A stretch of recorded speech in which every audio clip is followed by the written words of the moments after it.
Pumunta ako ng Motor Trade Bacoor along Emilio Aguinaldo Highway. Katapat lang ng SM to, Pure Gold in short. At ito ang motor na nakita ko.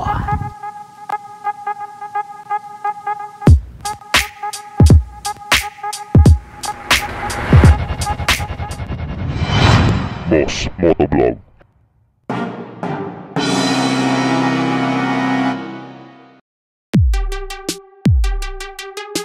Ngayong araw ay makikita natin ang bagong kulay. Dalawang bagong kulay ang makikita nyo ngayong araw na ito ng Honda Beat. Pag sinabing Honda Beat, kaakibat niya ng reliability, maaasahan, matibay na makina at durable. Ginagamit din mga delivery rider, pang bakbakan to. Tipid sa gasolina dahil 110cc lang. Napakadaming after sales support dahil matagal na po ang Honda Beat sa Pilipinas. Merong naked version to sa ibang bansa, iniintay natin yon, pero habang wala pa, paiba-ibang kulay muna para madagdagan lalo ng appeal o ganda itong motor na ito. Parang bumalik tayo sa mga year 2017, 2015, yung mga ganito yung mga colorway ng mga motor noon. Kung natatandaan nyo at nasusundan nyo yung mga decals nila, ngayon ang ganda ng decals, di ba? Mas naging colorful siya at nagkaroon ng iba pang appeal o dagdag, lalo na sa mga ibang rider na naghahanap ng kulay na talagang mas tatama sa timpla ng panlasa nila. Para sa mga baguhan at wala pang idea about sa motorsiklo, kung anong klaseng motor ito po isang automatic scooter, wala ng cambio, piga-piga pa. So ito, wala ka nang gagawin dito kundi sumampas sa motor, pigain yung throttle para dumiretso na, dire-diretso na, wala nang hintuan yon. No, depende na lang sa'yo kung paano mo paaandarin to. Kung marunong ka magbisikleta, tamang-tama to pang beginner, pang babae, pang bakla, tomboy. At sa panahon ngayon, lalo na kung gamitin mo sa Metro Manila, napaka-convenient. Lalo na sa congestion ng traffic mo isasabak, ay panalong-panalo. Wag mo lang gagawin jet ski, lalo na sa pagmabaha, alam mo naman. Sa mga flood control project na natenga, di ba? Pagdadaan ka dyan, iwas ka na lang doon. Dahil mahina ang mga ganyang automatic scooter sa mga baha-baha. May cellphone charger din yan, naka-cigarette type siya. Pag binuksan mo, hindi siya USB type. So kuha ka lang ng kasukat niyan para meron ka ng saksakan ng cellphone mo. Lalo na pag naglo-long ride ka o kaya naman nagdi-delivery rider, hindi mo na kailangan magdala ng power bank. May utility hook sa harapan yan.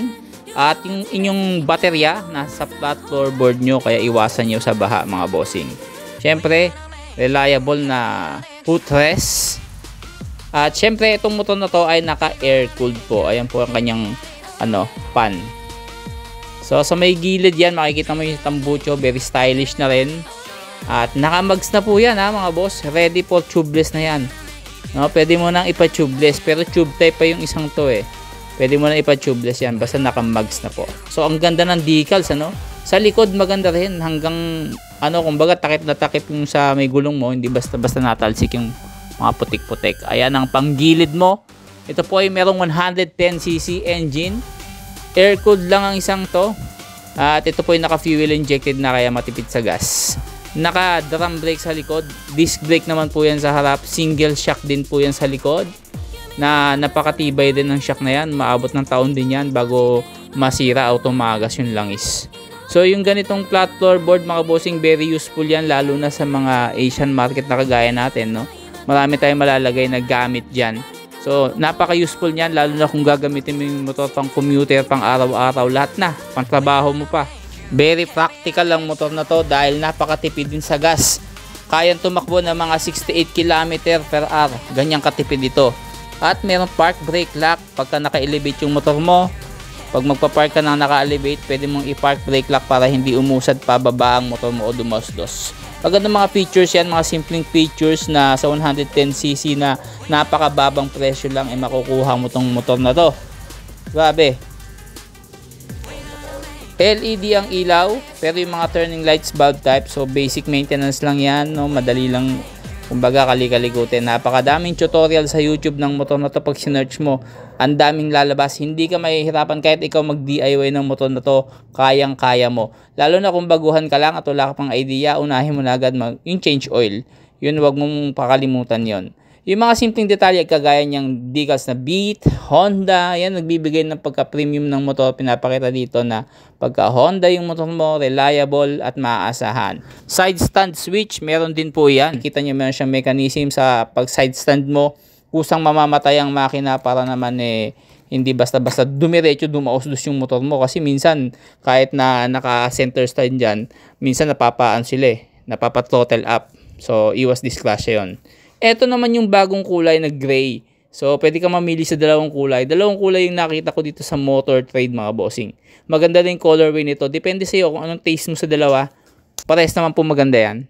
At ayoko na rin patagalin masyado yung video dahil napakadami ng reviews na naggaling dito sa channel na to at yung mga ibang mga YouTuber din dito sa YouTube na nag-review ng motor na ito na mas magagaling pang mag-review. Ako naman insight ko hindi naman ako owner nito. Maganda manood ka ng mga insight ng mga owner mismo. Doon talaga makakita ka ng talagang detalyado. So tayo, first impression, tapos yung mga basic knowledge lang ang pinapakita natin. Pero masasabi ko, base sa experience, pag magantong mga automatic, napakababa lang ng maintenance cost. Kumbaga, pag bumili ka ngayon, halos 3 taon, bibilangin mo bago ka magpalit ng mga internal parts, yung mga bearing, matagal po yan. Lalo na pag Honda ang gagamitin mong motor, branded, matitibay, makukunat po yung mga nakakabit na mga kasangkapan dito, yung mga materyales. Tapos pagka kinulang ka ng pyesa, ang dami pang mahahanapan. Kahit sa butika, magtanong ka, ituturo ka kung saan, alam nila kung saan meron Kasi nga, pag sinabing Honda Beat, alam na po agad yan. Tapos yung mga accessories, mga pampaganda, nagkalat din yan. Di ba? Napakalupit na itong Honda Beat. Dati ang presyuhan nito nasa lang to nasa mga 46,000 lang Ngayon, syempre, overtime tumataas din ang presyo. Dahil sa inflation, nagkakahalaga na siya na ngayon ng 72,890 dito sa Motor Trade. Ayan, ang hulugan. Pati na rin yung 3 years na uhulugan mo. Kung gusto mo 3 years, 2 years, 1 year. Basta kompleto ka ng requirements, mabilis dito sa Motor Trade. Mabilis lang sila magproseso, lalo na kung kompleto ka ng requirements at down payment. Kung maghuhulugan ka, magandang offer tong hulugan dahil lalo na kung nagbi-business ka, nagtatrabaho ka, gagamitin mo pang trabaho, hindi masyado mararamdaman yung hulog, yung babayaran mo monthly. Makukuha mo na agad yung motor. Magda-down ka lang ng magkano lang, di ba? Halos 3,000 lang yung ida-down mo rito. Di ba? Ayos na ayos. So hanggang dito na lang, mga bossing. Hanggang sa muli.